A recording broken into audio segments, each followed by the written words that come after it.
করে এভাবে কাটবো। সবগুলো এরকম করেই কেটে নেব।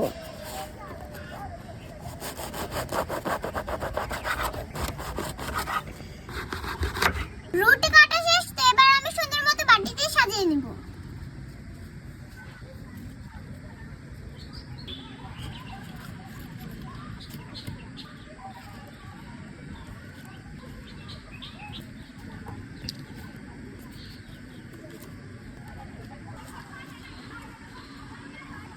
পাউরুটি কাটাগুলো আমি সাইডে রেখে দেব। ফ্রাই প্যান বসিয়ে দিলাম, তো এবার ক্যারামেলটা বানিয়ে নেব।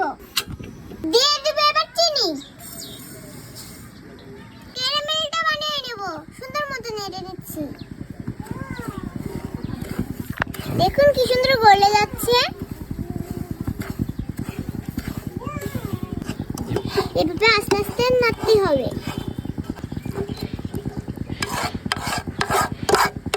দারচিনি এলাচ দিয়ে দেব, আবারও নাড়তে থাকবো। ক্যারামেলটা হয়ে গেছে, এবার দুধ ঢেলে দেব।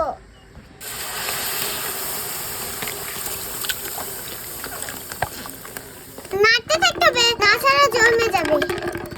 আমি দুধটাকে এরকম নাড়তে নাড়তে ঘন করে নেব।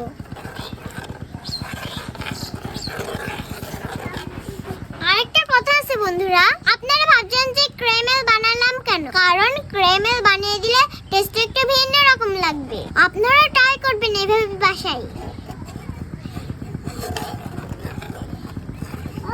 স্বাদটা দ্বিগুণ করার জন্য দিয়ে দেব গুঁড়া দুধ।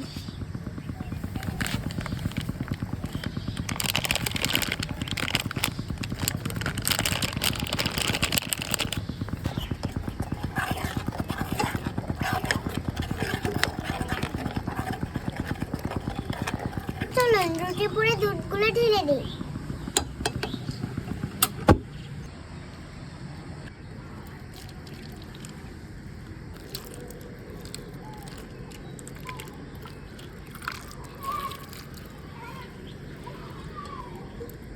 দেখুন কি সুন্দর লোভনীয় একটি নাস্তা হয়ে গেল না? দেখে জিভেতে জল চলে আসছে। আপনাদেরকে জিভেতে জল চলে আসছে? পারলে আপনারাও বানিয়ে খেয়ে ফেলুন, বাসায় অনেক সহজ। তো চলুন এবার খেয়ে জানি কেমন মজা হয়েছে। দেখুন কি সুন্দর সফট হয়েছে। এই যে একদম গলে গিয়েছে। বিসমিল্লাহ।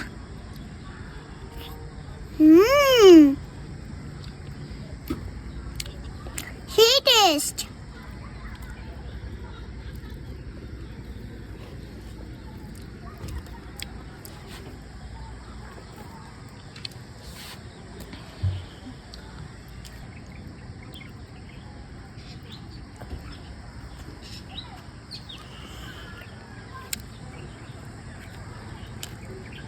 বন্ধুরা আর দেরি না, আপনারাও বানিয়ে ফেলুন বাসায়। অনেক সহজে এই নাস্তাটা বানাতে পারবেন।